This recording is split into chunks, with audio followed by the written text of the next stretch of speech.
Welcome बच्चों, आज के ज्योग्राफी क्लास में आपका फिर से स्वागत है। हमने जैसे कि आपसे प्रोमिस किया था कि अगले क्लास में जो भी स्टेट्स के नहरें हैं, यानी कि भारत के जो राज्यवार नहरें हैं, उन नहरों पर हम लोग चर्चा करेंगे। तो हमने आज उसी कड़ी में यूपी की कैनाल्स के बारे में चर्चा करने वाले हैं। तो आइए हम लोग देखते हैं कि यूपी में जो नहरें हैं वो किस किस प्रकार से हैं, और वह उनका जो है क्षेत्र जो है कि कहाँ पे है, और वह जो नहरें हैं उन नहरों से कितनी भूमि पर सिंचाई जो है कि बेहतरीन तरीका से हो पाता है। इन्हीं सब पहलुओं पर चर्चा करने के लिए हम लोग आगे बढ़ते हैं। देखते हैं कि वो कौन कौन सी नहरें हैं जो यूपी में हैं। ठीक है, देखते हैं कि वो कौन कौन सी नहरें हैं जो यूपी में हैं। तो देखिए, यूपी में ऐसे बहुत सारे विभिन्न तरह से नहरें देखने के लिए मिलेंगे आपको। ठीक है, हमने शुरुआत में ही बोला कि यूपी में जो नहर है, यूपी में मतलब देश का सर्वाधिक नहर या जो कैनाल्स हैं उत्तर प्रदेश में ही है। ठीक है, यानी कि सर्वाधिक मात्रा में जो नहर है, नहरों की संख्या जो है यूपी में बाकी भारत के अन्य राज्यों की अपेक्षा वहाँ थोड़ा ज्यादा मात्रा में है। ठीक है, तो हम लोग देखेंगे कि वो कौन कौन सी नहरें हैं। तो देखने से आपको पता चल रहा होगा कि एक है ऊपरी गंगा नहर। ठीक है, एक है कौन सा आपका ऊपरी गंगा नहर। उसके नीचे आएंगे तो पाएंगे कि मध्य गंगा नहर है। ठीक है, उसी प्रकार से निचली गंगा नहर है। फिर आपका शारदा नहर है। ठीक है, देखिए हम लोग जब चर्चा करेंगे तो आगे बढ़ेंगे तो हम लोग मूल मूल मुख्य रूप से ऊपरी गंगा नहर, ठीक है, शारदा नहर और जो है कि बेतवा नहर, और इसी तरीका से मतलब एक आगरा नहर, इन सब पर बारी बारी से हमने एक चार्ट तैयार किया हुआ है। हम लोग आगे चलेंगे तो इसमें देखेंगे। फिर है आपका पूर्वी जमुना नहर, सरयुग नहर, ललितपुर बांध नहर, गंडक नहर, रानी लक्ष्मीबाई बांध नहर, रिहंद घाटी परियोजना भी है, यानी कि एक रिहंद नहर भी है। ठीक है, और एक मेगा जलाशय नहर है, एक बाण सागर नहर है। ठीक है, तो ये यूपी के, ठीक है, ये बॉर्डर देख रहे होंगे। ठीक है, आपको यहाँ से ड्रॉ करते क्या आते हैं, ये आपका ये जो भी क्षेत्र है, ठीक है, यह पूरा जो है आपका यूपी है।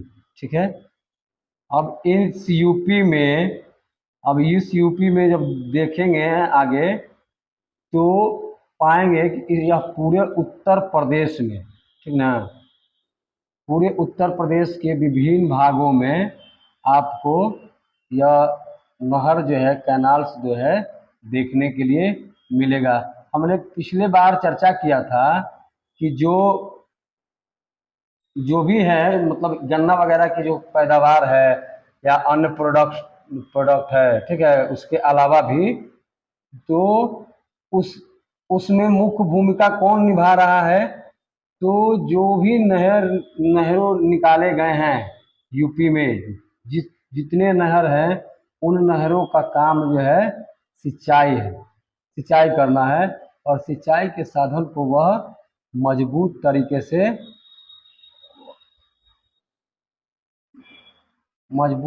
से वो क्या करता है, प्रमुखता से रखता है। ठीक है, तो ये आपका रहा उत्तर प्रदेश। ठीक है, और ये पहले जो है कि पहले यह भी हुआ करता था। ठीक ना, ये आपका यूपी पार्ट रहा। ये जो उत्तराखंड वाला इलाका है ना, ये भी आपका पहले ही यूपी का ही हिस्सा था, लेकिन बाद में पार्टीशन करके उत्तराखंड को यूपी से अलग छाट दिया गया। यूपी से अलग काट करके ना एक स्टेट बना दिया गया। तो इन सब नहरों का काम जो है मुख्य रूप से क्या है, इन सब नहरों का काम जो है, सब नहरों का काम क्या है, सिंचाई के लिए अधिकतर जो है कि उपयोग में लाया जाता है। यानी कि इन नहरों की अगर उपयोगिता की बात करें तो सर्वाधिक जो है इनका काम सिंचाई करना है। लेकिन इसके अलावा भी आजकल जो है कि ना जल विद्युत तैयार करने में भी इन नहरों का इस्तेमाल जो है कि किया जाता है।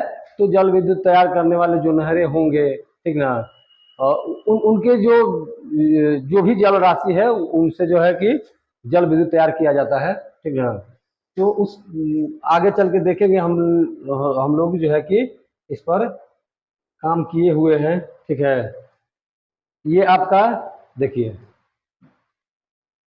ये आपका जो है कि ये एक कैनाल है, ठीक है। ये एक कैनाल है। ये आपको इसलिए दिखा दिए जा रहे हैं ना कि थोड़ा सा विजुअलाइज हो जाएगा, तो आप भी आपको भी थोड़ा सा याद करने में आसानी हो जाएगा। थोड़ा सा क्योंकि ना एक विजुअल इमेज क्रिएट हो जाता है ना, तो थोड़ा सा याद होने में आसान हो जाता है, ठीक है। तो अब हम लोग आते हैं पॉइंट पर। चलिए, यूपी की नहरें, ठीक है। तो हमने जैसे कि उसमें देखा था कि बहुत सारे भिन्न भिन्न जो है कि नहरें हैं यूपी में, ठीक है। उन नहरों में से हम लोग ना मेजर जो नहर है, जो मुख्य नहरें हैं, उन नहरों पर बात करेंगे, ठीक है। तो सबसे पहला आता है आपका ऊपरी गंगा नहर। कौन नहर? ऊपरी ऊपरी गंगा की नहर। ये है आपका ऊपरी गंगा नहर, ठीक है। ऊपरी गंगा नहर, यह जो है हम लोगों को इसमें ध्यान क्या देना है, इसमें यह बात को ध्यान देना है कि यह जो नहर है, कोई भी नहर, ठीक है, ABCDEFG उससे मतलब नहीं है, कोई भी नहर है, उस नहर का वो निकलता कहाँ से है या किस नदी पर जो है कि वो कहाँ पर बना है, उसका मूल स्थान जो है कि क्या क्या है, ठीक है। और इसी प्रकार से तो यह जो हम यहाँ पर देख रहे हैं कि यह हरिद्वार से निकल रहा है, ठीक है। इसका 4 शाखा है, इसकी शाखाएं जो है 4 है। तो देखिए हम लोग शाखा किसको कहते हैं, थोड़ा सा शाखा समझने का प्रयास करते हैं, ठीक है। शाखा हम लोग उसको बोलेंगे, ठीक है, यानी कि नहरों के जो शाखा होते हैं, जैसे हमने पिछले बार भी बताया था कि शाखा हम लोग उसको बोलते हैं। जैसे मान लीजिए कि ये एक कोई नहर है, ये एक कोई नहर निकला हुआ है, ठीक है। ये क्या है? कैनाल्स है, ठीक है। ये नहरें हैं, नहर है। इस नहर से, ठीक ना, इस नहर से कुछ वैसे क्षेत्रों में, यानी कि किन्हीं किन्हीं जगहों पर क्या किया जाता है कि कुछ इसके अलग अलग दिशा में भी नहर निकाल करके किन किन क्षेत्रों में सप्लाई के लिए जो है, ठीक है, यानी कि जल राशि का जो है कि डिस्ट्रीब्यूशन हो जाता है, ठीक है। इसको हम लोग ना बोलते हैं क्या? शाखा या ब्रांच बोलते हैं। यानी कि नहरों से मन अलग अलग दिशाओं में जो नहरों को और जोड़ करके लंबा किया गया, उसको ना हम लोग ब्रांच बोलते हैं, उसको हम लोग शाखा बोलते हैं। तो इसको ना हम लोग कैनाल ब्रांच भी बोल सकते हैं, ठीक है, कैनाल ब्रांचेज भी बोल सकते हैं, आप ब्रांचेज बोला जा सकता है, ठीक है। तो ये आपके ब्रांच हो गए, ठीक है। चलिए, तो इसके जो शाखा है, ठीक है, मुख्य रूप से 4 शाखा है इसका, ठीक। पहला है देवबंद शाखा, ठीक। दूसरा है आपका अनूप शहर शाखा, तीसरा है आपका माठ शाखा, और चौथा है आपका हाथरस शाखा। यानी कि शाखाओं की संख्या अगर पूछे, इसमें पूछे कि ऊपरी गंगा नहर में शाखाओं की संख्या जो है कितनी है, तो भैया इस ऊपरी गंगा नहर में शाखाओं की संख्या 4 है, ठीक है। वो 4 कौन कौन से हैं आप देख रहे हैं, चारों का नाम आप याद रखेंगे। पहला है देवबंद शाखा, दूसरा है अनूप शहर शाखा, तीसरा है माठ शाखा, और चौथा है हाथरस शाखा, ठीक है। तो इनमें से यही कुछ मुख्य मुख्य पॉइंट जो है, बातें हैं, बातों को याद रखना है, ठीक है। और इन मुख्य बिंदुओं से हम लोग ना इसको बहुत बड़ा डिस्क्रिप्टिव ही बना सकते हैं, ठीक ना। यानी कि यही पॉइंट टू पॉइंट जोड़ जोड़ के हम लोग एक बड़ा सा लेख भी क्रिएट कर सकते हैं, इसमें कोई रॉकेट साइंस नहीं है। अब इसकी जो मुख्य शाखा है, ठीक है, इसकी जो मुख्य शाखा है, मुख्य शाखा की लंबाई कितना है? 342 किलोमीटर, ठीक है, 342 किलोमीटर जो है इसका टोटल लेंथ है।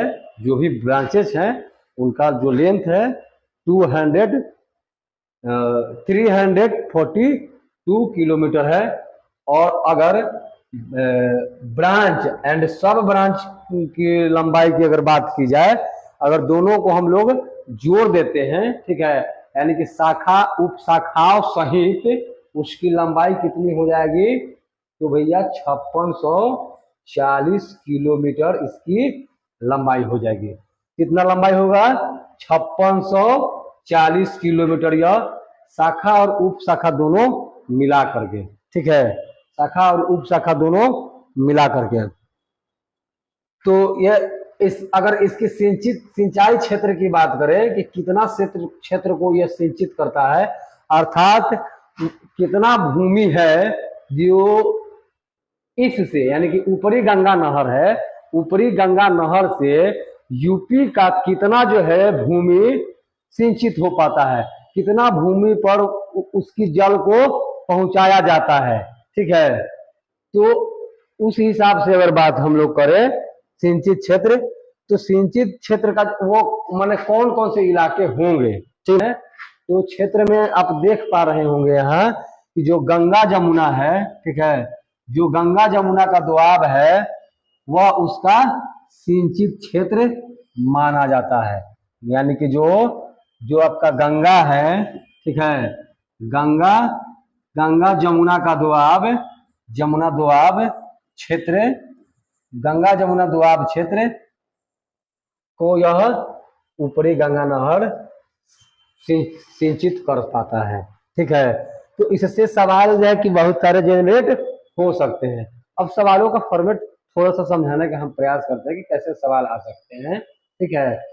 कहेगा कि अगर ऑब्जेक्टिव टाइप में पूछा था तो ऐसे पूछा जा सकता है कि जो ऊपरी गंगा नहर है, ठीक है, उनकी एक शाखाएं निम्नलिखित हैं, एक इसमें से कोई नाम रहेगा, ठीक है, और बाकी 3 अन्य ऐसे नाम रहेंगे जो इसके शाखा के अंतर्गत नहीं आते हैं। तो यह याद रहेंगे तो आप खुद ब खुद इसको लिख सकते हैं, ठीक है। यह हाथरस शाखा जो है किस नहर की शाखा है, ठीक है, या निम्नलिखित में से हाथरस शाखा जो है किस नहर का हिस्सा है, सवाल ऐसे भी पूछ सकता है, ठीक है। या ऊपरी गंगा नहर जो है इसकी लंबाई जो है कितनी है, तो अगर लंबाई जनरली पूछे तो आपका 342 किलोमीटर है। अगर शाखा और उप शाखा मिला करके कहा जाए तो 5640 किलोमीटर है। तो देखिए शाखा और उप शाखा मिला के कहने का क्या मतलब है, यानी कि जो मेन शाखा है, मेन ब्रांच, एक जैसे एक नहर निकाल दिए गए, ठीक है, एक नहर जो है आपको निकाल दिए गए। जैसे मान लीजिए कि हम लोग यही देखते हैं, ठीक है, हम लोग यही देखते हैं एक नहर जो है आपका निकाल दिया गया है, ठीक है, ये एक नहर है जो निकाल दिए गए हैं, ठीक है, आपको दिखाई दे रहे होंगे, ठीक है, नहीं गए तो और बड़ा करते हैं, ठीक। या एक जो है कि नहर निकाल दिया गया है, ठीक है, एक आप यहाँ से तो नहर तो निकल गया है, तो इसकी लंबाई जो है कि जितना होगा, मान के चलिए जितना भी होगा, ठीक है, जितना भी होगा, ठीक। तो शुरुआत में इसकी जितनी भी लंबाई फिक्स रही होगी वो तो हो गई होगी, यानी कि मान लीजिए कि यही जो है 342 किलोमीटर है, 342 किलोमीटर है, ठीक है। अब इससे जो अलग नहर निकाले जाएंगे, जो छोटे छोटे अन्य नहर निकाले जाएंगे, लिंक किए जाएंगे जो जरूरत के हिसाब से। जैसे मान लीजिए कि एक आपके क्षेत्र से मेन शाखा गुजर रहा है और आपके अगल बगल वाले अन्य क्षेत्रों में वहां पर अगर सुविधाएं नहीं होंगी तो वहां पर भी पहुंचाने के लिए फिर बाद में जब ऐड कर करके, यानी कि उससे जोड़ दिए जाएंगे। जैसे मान लीजिए कि ये एक मेन शाखा है और मेन शाखा से यहाँ एक अन्य शाखा, ये तो मेन शाखा तो जा रहा है, तो जहां जाएगा उसका अंतिम होगा, वहां से ये वहां जल राशि को उपलब्ध कराएगा, यानी कि उन क्षेत्रों को सिंचाई के लिए, यानी कि जो भी जरूरत होगा, यानी कि कल कारखानों के लिए जरूरत हो, सिंचाई के लिए जरूरत हो, या बिजली उत्पादन करने के लिए जरूरत हो, उसको तो वहां पर यूज में लाया जाएगा। लेकिन कुछ वैसे इलाके होंगे, गुजर तो रहा है यह नहर, ठीक है, यह नहर गुजर तो रहा है, लेकिन क्या है, इस नहर का जो पानी है, ठीक है, उसका उपयोग यह क्षेत्र वाले जो मतलब हिस्सा है, इस क्षेत्र में नहीं हो पा रहा है, ठीक है, इस क्षेत्र में जो है कि नहीं हो पा रहा है। तो इस क्षेत्र में नहीं हो पा रहा है, तो इस क्षेत्र को पहुंचाने के लिए यहां से क्या करेंगे, एक लिंक जोड़ देंगे। क्या क्या होगा, एक आप क्या करेंगे, लिंक जोड़ देंगे, और जब लिंक जोड़ेंगे, ठीक है, तो इधर चला जाएगा। तो इधर शाखा तो था ही, यानी कि यह मूल शाखा तो आपका था ही, एक इधर जोड़ करके इधर पहुंचाने के लिए हमने क्या किया, एक उप शाखा बना दिया, उप शाखा बना दिया, ठीक है। और इस उप शाखा के माध्यम से इन क्षेत्रों में जल राशि उपलब्ध कराई जाने लगी, ठीक है।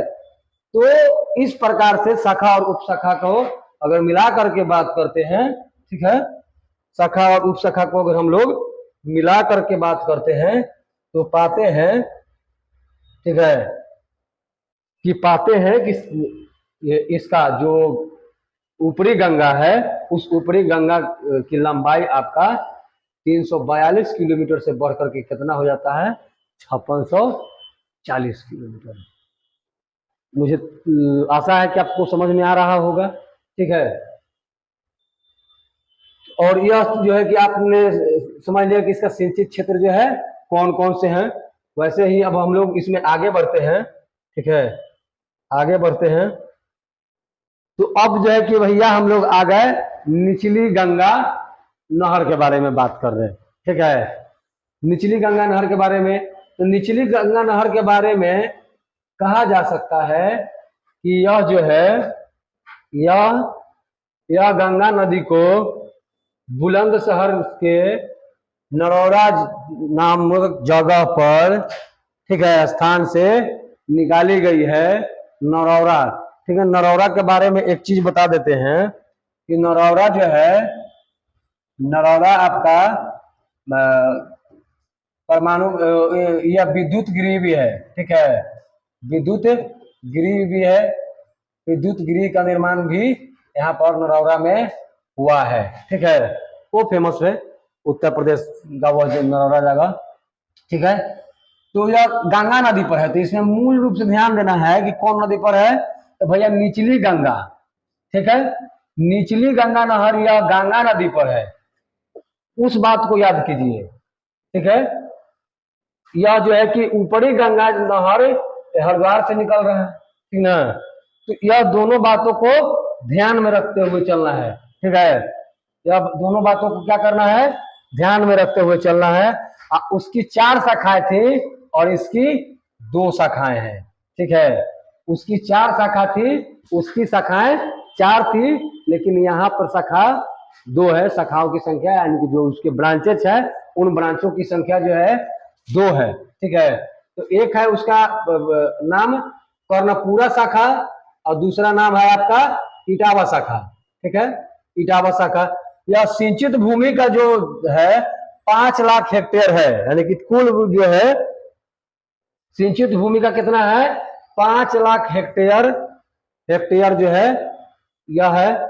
और इसकी कुल सिंचित क्षेत्र की अगर हम लोग बात करें तो यह कुल 48,000 किलोमीटर के स्क्वायर हो सकता, क्षेत्र है तो स्क्वायर होगा। क्षेत्र जब रहेगा तो उसमें ऑटोमेटिक जो है कि एरिया की जब अगर बात हो रही होगी, कहीं पर भी अगर एरिया की बात हो रही होगी, एरिया की बात होगी तो वहां स्क्वायर में ही होंगे, वर्ग में होगा, ठीक है। चलिए आगे बढ़ते हैं। तो इस बात को ध्यान में रखना है कि इनका जो कुल सिंचित क्षेत्र है आपका 4800 किलोमीटर स्क्वायर है, ठीक है। अब उसी कड़ी में देखते हैं, एक आगरा नहर है, ठीक है, आगरा नहर है, आगरा नहर। आगरा नहर जो है जमुना नदी से निकाला गया है, ओखला, ठीक है, ओखला नामक एक जगह है, दिल्ली से कुछ दूरी पर पड़ता है, ठीक है, वो वो ओखला में है, ठीक है। उसका जो सिंचित एरिया है तो वो यानी कि जो जो निचली गंगा नहर है जिससे उससे सिंचाई वाले जो क्षेत्र हैं, ठीक है, वह क्षेत्र जो है कि वो आगरा है, मथुरा है और एक भरतपुर है, ठीक है। भरतपुर है, उसका लगभग लगभग जो है 1 लाख से ज्यादा हेक्टेयर भूमि को वह सिंचित कर पाता है। उसकी जो जल राशि है वो उसकी सिंचाई क्षमता उतना है, ठीक है। और अगर इस नहर की लंबाई की बात करें तो टोटल ब्रांचेस सहित 1600 किलोमीटर है, ठीक है। अगर लंबाई की बात करें तो कितना है, 1600 किलोमीटर है। तो यह जो है कि आगरा नहर के बारे में थोड़ा सा शॉर्ट इंफॉर्मेशन है, लेकिन हो सकते हैं ऑब्जेक्टिव के लिहाज से आपको बेहतर साबित होंगे। अब आगे देखते हैं, इसी में से कुछ और जो है कि हमने नहरों के बारे में, जो कैनाल्स हैं उन कैनाल्सों के बारे में है, हम और भी जानकारी देखते हैं कि क्या है, कौन और नहर है, ठीक है। एक है आपका शारदा कैनाल, ठीक है। क्या नाम है इसका, शारदा कैनाल। तो शारदा कैनाल भैया यह है शारदा नदी पर बनवास नामक जगह है, ठीक है। बनवासा या बनवासा बोलते हैं या बनवास दोनों कह सकते हैं, वहां से निकल रहा है। और माना जाता है ऐसा कि यह एशिया में संभवतः सबसे चौड़ी नहर है, ठीक है। यह एशिया में सबसे चौड़ी नहर है। और एक बात और इसके संदर्भ में बता दिया जाता है कि यह जो शारदा नहर है, ठीक है, यूपी का, ठीक, यूपी के सबसे बड़ा नहर है। यूपी का सबसे बड़ा नहर की अगर हम लोग बात करें तो उसमें अग्रिम पंक्ति में खड़ा रहता है कौन, शारदा नहर, या उसको शारदा कैनाल बोला जाता है, ठीक है। तो यूपी में सबसे बड़ा है, ठीक है। और इसके अलावा भी ऐसा संभावना जताया जाता है, ऐसा संभावना है, ठीक है, कि यह एशिया में सबसे चौड़ी नहर है, जिसकी लंबाई जो है, ठीक है, इसकी लंबाई 1400 किलोमीटर के आसपास है, ठीक है। इसकी जो कुल लंबाई है 1400 किलोमीटर के आसपास है। इस नहर, देखिए, इस नहर का प्रयोग करके जल विद्युत उत्पन्न किया जाता है। इसी नहर के प्रयोग से जल विद्युत उत्पन्न किया जाता है, ठीक है। तो जल विद्युत के बारे में अगली क्लास में पूरा विस्तार से पढ़ाया जाएगा, ठीक है। कि भारत में कौन कौन से जल विद्युत हैं जिससे विद्युत तैयार किए जा रहे हैं, ठीक है। एनर्जी जो है तैयार हो रहा है, ठीक है। और वह किस राज्य में अवस्थित है और वो मतलब किन किन क्षेत्रों में उसका जो एनर्जी है डिस्ट्रीब्यूट हो रहा है, ठीक है। और प्रयोग में ज्यादातर प्रयोग में वही उसको क्यों लाया जा रहा है, ठीक है। तो उसके अन्य कारणों पर हम लोग बात करेंगे, ठीक है, अगले क्लास में। फिर है आपका एक बेतवा नहर, ठीक है। कौन है, बेतवा नहर।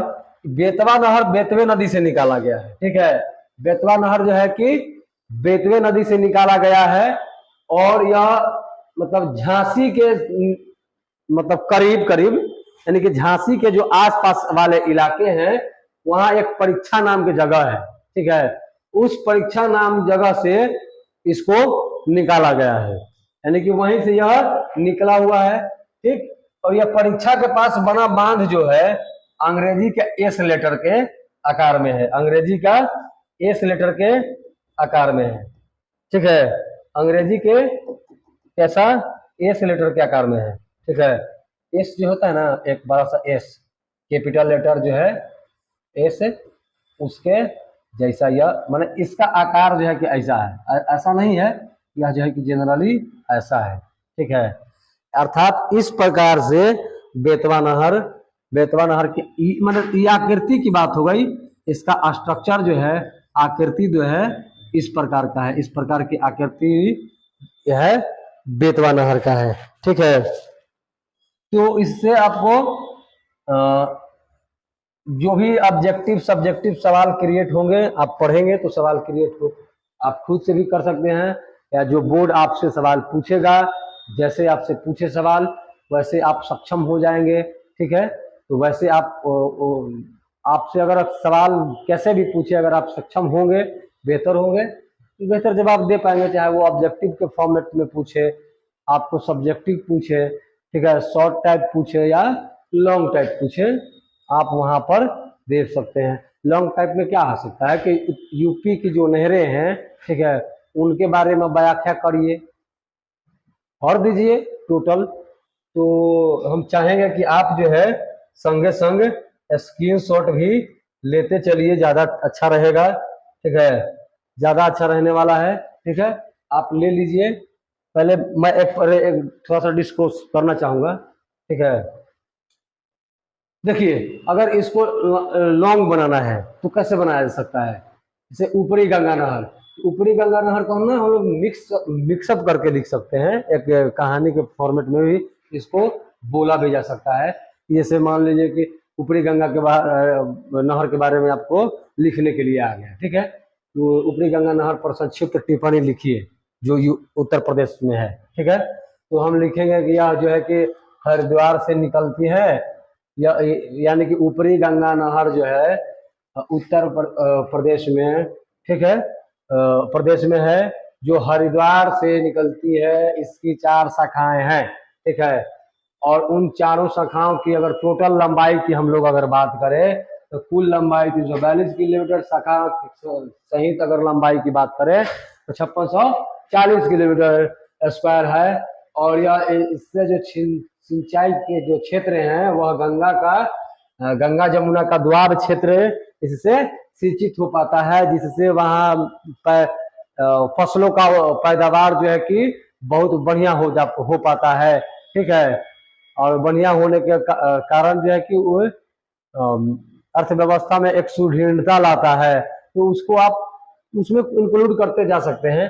ठीक है, और इसकी जो इनकी 4 शाखाएं हैं, उन 4 शाखाओं में एक शाखा देवबंद है, दूसरा शाखा अनूप शहर है, तीसरा शाखा माठ है और चौथा शाखा हाथरस है। इस तरीका से बाकी आप विभिन्न जो भी रहे हैं उनके बारे में चर्चा कर सकते हैं, उनके बारे में आप बता सकते थे। ठीक है, तो आज के जो है इतना ही रखते हैं। ये आप नहर के बारे में देख लिए।